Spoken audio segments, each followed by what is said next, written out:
шприцті осының ішіне салып қоямыз. Сосын не істейміз әрі қарай? Бұл зат бүйтіп ашқаннан кейін мынамен бірге ұстап қою үшін де болады. Оны тазарту үшін. Тазарту үшін. Неден тазартамыз?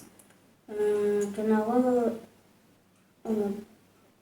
дезинфекцияға. Дұрыс айтасың. Шприц көп рет қолданылатын. Иә.